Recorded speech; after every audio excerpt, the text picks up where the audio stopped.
veggie patch. So Excellent. in line with self-sufficiency, we're trying to point out that you don't have to spend a lot of money to provide your own food. And the technique really is in the soil you use and, of course, plentiful water. And the soil is simply not the soil you see here. This is an old sheep farm, and the soil here is granite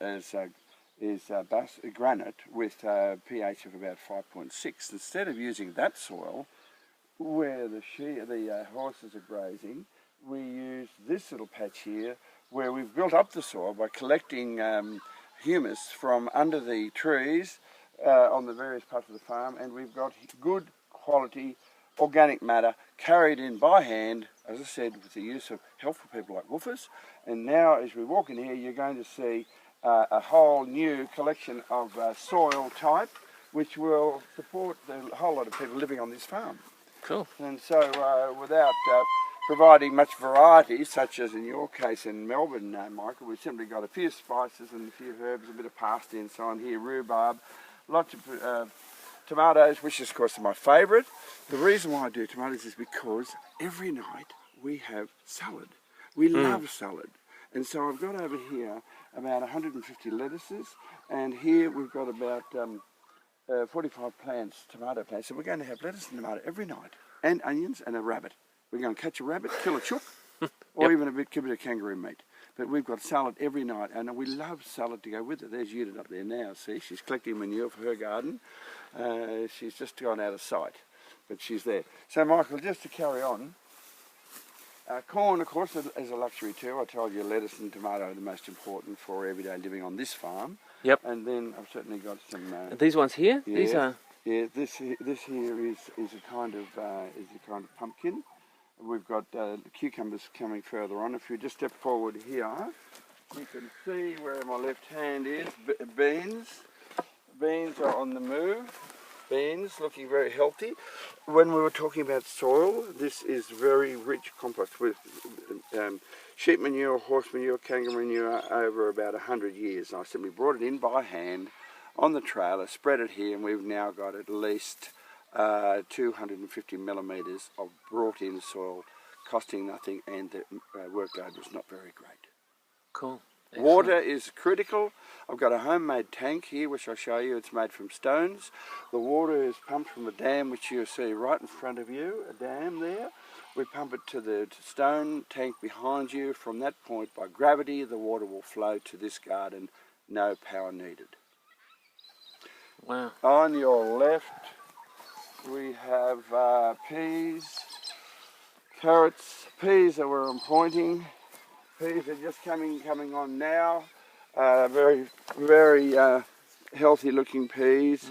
And you're now standing on carrots. Juvenile carrots are coming through. On your right, you'll see zucchinis. Zucchinis are here. The reason I put rubber tyres around is simply to be able to isolate them and show others who water the garden, because I don't do all the work around here. I have others to come and water the garden. Where do you water the garden? You'll see the plants. You can't miss them. They're in the tyres. The tomatoes here are looking very healthy. More zucchinis. And as we move further on, I'd like to show you this, Michael, because this particular patch here began from one packet of seeds. This is the oak leaf lettuce, which I favour. And I threw one packet of seeds in here, Michael, set them off with some water, and next thing about 100 plants emerged, and so I then spread them out, I transferred them out, and we've got food here, as I say, for about 50 days. Wow. It's a nice lettuce, it grows very quickly, whereas this Austin one here, I don't like it as much, and these ones will suffer from overwatering.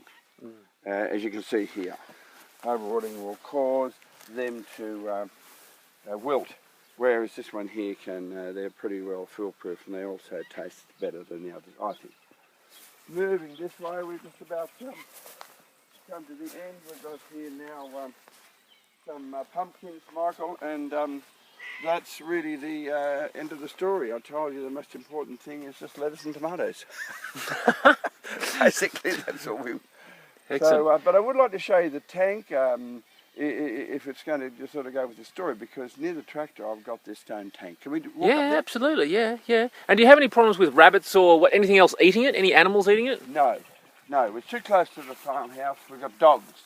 Oh, okay, will yep. keep all the predators away. Yep. And I've got one piece of barbed wire there to remind the horses not to encroach on this garden. Yep. We've got olives there, Michael. And most of all, a little private place to sit and meditate. Basically, I meditate on what's the next project I'm going to get involved in. It's a nice spot. But it's my little private place. I put this gum tree in here 7 years ago. The olives there. And as I say, if you want a peaceful place, I reckon enjoy your own garden. Excellent. Excellent. So we're making a movie. We are. Yeah, come and have a look at this stone tank. Look, I tell you what, if it wasn't for woofers, I don't know what sort of a life I'd be living. Yeah? Because the woofers do so much work. They have helped me build the stone tank. It took about 10 tons of rock. We collected them by hand on this tractor trailer. There it is. There's a tractor trailer. And there's the stone tank just in front of it. Now, you don't do that sort of thing on your own. You can't do that on your own. You can only do that with the help of other people.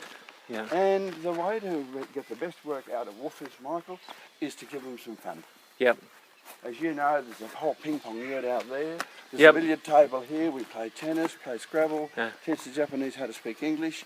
And in return, they provide all this incredible work. This is a tank. It says no diving up there. Well, that means no diving because it's a tank not designed for swimming in, but it's designed for cooling off in, Michael.